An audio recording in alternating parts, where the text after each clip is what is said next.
ഒരു പക്ഷേ ഇത് കണ്ടുകൊണ്ടിരിക്കുന്ന പ്രേക്ഷകർക്ക് ഒരു പക്ഷേ സംശയം ഉണ്ടാവും, എന്തിനാണ് നമ്മൾ ഈ മഹാകുംഭമേള ഇത്ര കാര്യമായി തന്നെ റിപ്പോർട്ട് ചെയ്യുന്നത്, അല്ലെങ്കിൽ എന്തിനാണ് ഇത്ര പ്രാധാന്യം കൊടുക്കുന്നതെന്ന് സ്വാഭാവികമായും സംശയിക്കുന്ന ആളുകൾ നമ്മുടെ കൂട്ടത്തിലൊക്കെ ഉണ്ടാവുമല്ലോ. ഇത് ലോകത്തിലെ ഏറ്റവും വലിയ ആത്മീയ സമ്മേളനമാണ്, അല്ലെങ്കിൽ ആത്മീയ പരിപാടിയാണ് എന്നൊക്കെ പറയുന്നുണ്ട്. എന്താണ് യഥാർത്ഥത്തിൽ ഈ കുംഭമേള? 144 വർഷത്തിൽ ഒരിക്കൽ മാത്രം സംഭവിക്കുന്ന ഒരു മഹാ തീർത്ഥാടന സംഗമമാണ് മഹാകുംഭമേള. 12 കുംഭമേളകൾക്ക് ശേഷം 144 വർഷത്തിൽ ഒരിക്കലാണ് മഹാകുംഭമേള സംഭവിക്കുന്നത്. അതിന്റെ പ്രത്യേകതകൾ എന്തൊക്കെയാണെന്ന് നമുക്കൊന്ന് നോക്കാം.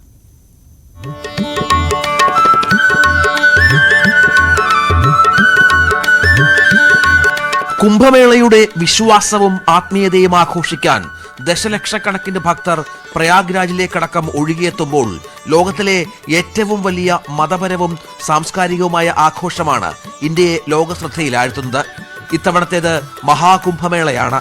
144 വർഷങ്ങൾക്കിടയിൽ മാത്രം സംഭവിക്കുന്ന അത്യത്ഭുതം.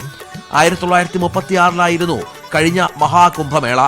അടുത്തത് 2080 സൂര്യചന്ദ്ര വ്യാഴഗ്രഹങ്ങൾ പ്രത്യേക രാശിയിലെത്തുന്ന വേള.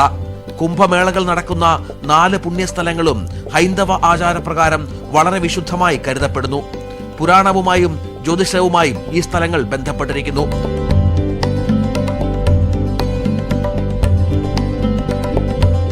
നാല് തരം കുംഭമേളകൾ. കുംഭമേള 4 വർഷത്തിലൊരിക്കൽ 4 സ്ഥലങ്ങളിൽ മാറി മാറി ആചരിക്കപ്പെടുന്നു.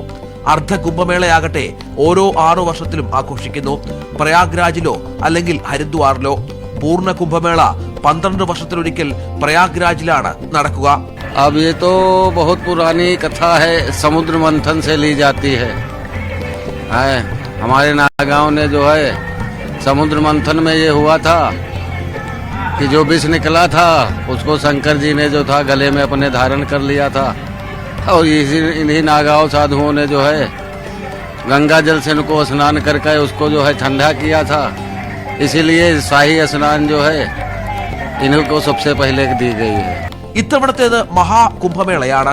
144 വർഷത്തിലൊരിക്കൽ സംഭവിക്കുന്ന വലിയ അത്ഭുതം. സൂര്യന്റെയും ചന്ദ്രന്റെയും നക്ഷത്രങ്ങളുടെയും രാശികൾ ചേരുമ്പോഴാണ് ഈ അത്ഭുതത്തിന് പ്രയാഗ്രാജ് വേദിയാകുന്നത്.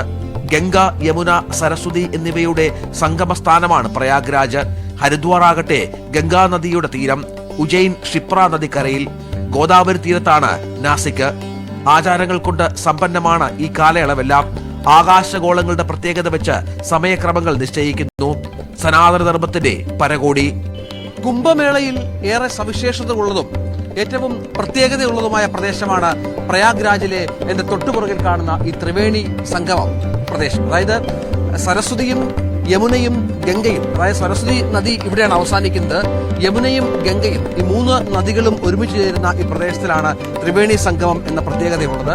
പ്രധാനമായും ഈ അഖാഡകൾ, ഇതുമായി ബന്ധപ്പെട്ട സന്യാസിമാർ ഏറ്റവും കൂടുതലായി സ്നാനം ചെയ്യാൻ തിരഞ്ഞെടുക്കുന്നതും ഈ പ്രദേശമാണ്. അത്രത്തോളം പുണ്യമുണ്ട് ഈ പ്രദേശത്തിന് എന്നാണ് വിശ്വാസം. അതനുസരിച്ചുള്ള വലിയ തിരക്കും വലിയ തോതിലുള്ള സന്യാസിമാരുടെ ഒരു വരവുമൊക്കെ ഈ പ്രദേശത്ത് ഏറെ കൂടുതലാണ്. ഇനി വരും ദിവസങ്ങളിൽ വല്ലാതെ തിരക്ക് വർദ്ധിക്കും. നിരവധി അഖാഡകൾ ഈ പ്രദേശങ്ങളിൽ ഒരുങ്ങും. ഇപ്പോൾ തന്നെ ടെന്റുകൾ ഒരുപാട് ഇവിടെ നിർമ്മിച്ച പശ്ചാത്തലം കൂടി നമുക്ക് കാണാം. അങ്ങനെ വരും ദിവസങ്ങളിലും വലിയ വലിയ തിരക്കുകളിലൂടെയാകും ഈ പ്രദേശം കടന്നു പോവുക. പ്രശാന്ത് മംഗലശ്ശേരിക്കൊപ്പം രഞ്ജിത്ത് രാമേന്ദ്രൻ, ന്യൂസ് 18.